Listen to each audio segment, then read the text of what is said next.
are supposed to be expensive, yes or no? But okay, let's assume this is made in Libya, and there's another one made from maybe Turkey, and the one in Turkey is less expensive than the one made in Libya. It shouldn't be, yes or no? So if they are selling the one from Turkey or China lesser than the one made in Libya, it is called dumping. One of the reasons why there is dumping is because the government of China would have subsidized for those firms over there. So it makes it, hello, put your head up please, you sit properly. The government of Libya would have, the government of China would have subsidized for those firms in China.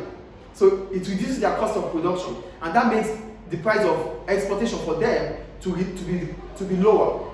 Then they can become internationally competitive. That is why they are able to sell at a reduced price than the local product. Do you get the point I'm making, or I should repeat it? There's dumping. Dumping doesn't just start because it is expected of imported products to be expensive. But why are imported products cheaper? They are cheaper because the government of those countries that we buy from, they've encouraged their country, their businesses through subsidy. They subsidize for them. So their cost of production is always reduced. That allows them to sell at a lower price. Because they can sell at a lower price, they become internationally competitive. That is why the price of an imported product will be expensive than the price of a local product. But if that happens, here it becomes dumping. So government would want to prevent that to happen. Is it clear? Because if dumping happens, it means we will stop buying local made products, we will start buying imported products. Then what happens to the business here? They go down, they shut down. Is it clear? That's about the use of trade restriction.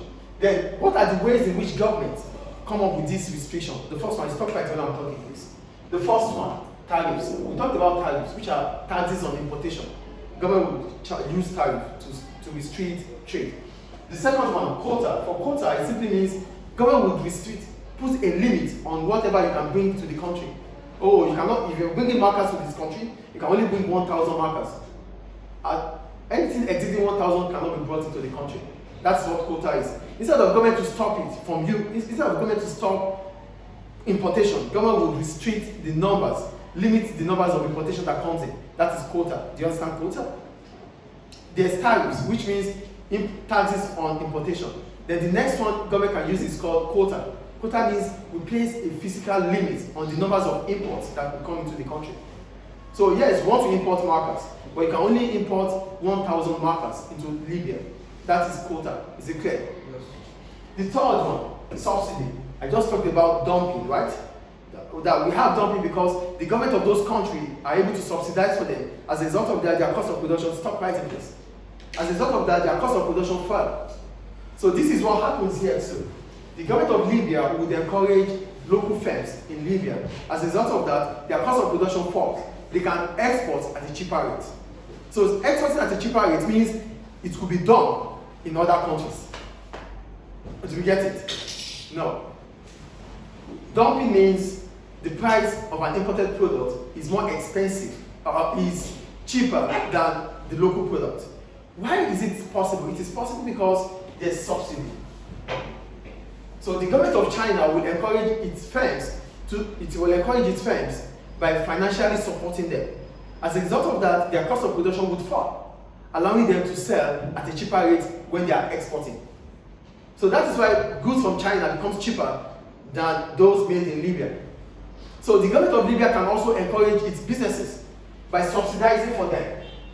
So when the government of Libya subsidizes for businesses in Libya, it reduces their cost of production. Then when they are exporting, it means it becomes cheaper for them too. So they might export to Turkey, which means the prices of Libyan products in Turkey will be cheaper than the local made products in Turkey. So they both dump.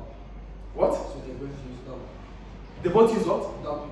Dumping. So that's how dumping comes in. But all in all, the point we're making about subsidy is that government encourages its local firms by financially helping them. So if government helps them financially, it reduces their cost of production and they can compete internationally. They can grow. Then we have administrative barriers. For administrative barriers, government will ensure that they come up with strict laws that will make importation become awkward, inconvenient, difficult.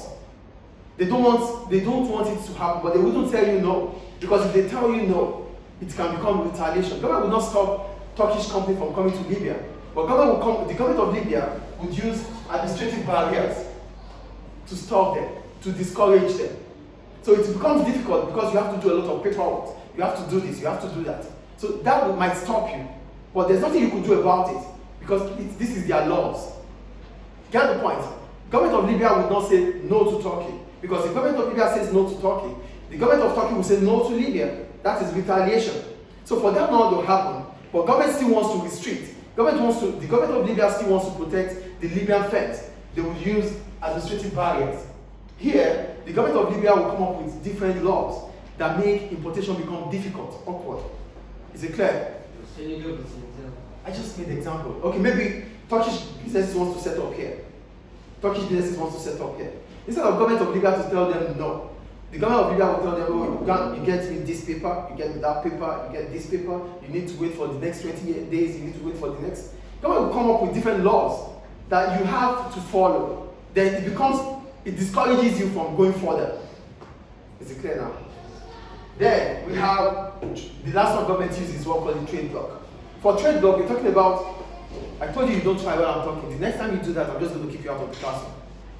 The government of Libya would come up with other regions that are geographical, that are within their geography. Like, this is Libya, we have Morocco, we have Egypt, we have Sudan, we have Tunisia, all these countries. The governments can come together, they form a trade block, which means there won't be barriers between them. So they can freely trade among each other. That's what trade block means. Do you understand what trade block is here? Different countries within the same geographical location coming together to trade without restriction. That is trade block. So what are the benefits of trade block? The first one, it allows specialization. Because there is trade block, Tunisia can produce what it knows how to produce. Libya can produce what it knows how to produce. Morocco can produce what it knows how to produce. So we can get it from each other. That is specialization. Is it clear? Is it clear, please? The second one, accessibility to wider market. Because we can now sell to each other, we have more customers to each other. Do you get it? The customer base increases because Libya can sell to Morocco, Turkey, Morocco, Tunisia, Sudan, Algeria, Egypt. So that means you have more customers from Libya. And same to them too. Do you understand the wide market now? And the last one, protection from large predatory MNCs. Why do we call them predators? We call them predators because as soon as they come in, they ensure that we are out. As soon as they come in, they ensure that we are out. Do you get the point I'm making here? They take over the industry because they are multinationals, they have power, they have financial capability, they have economic power. So they take over the industry from the local businesses. So with trading block, it will not allow multinationals to come into those regions. So if Libya is not allowing BP, British Petroleum, to come here, it means Tunisia will not allow BP to come. Morocco will not allow BP to come. Do you get what it means here? Because we are trade bloc, we have agreed that multinationals that are not going to be helpful will not be allowed into our region. Is it clear? So these are all government policies. Any question about that?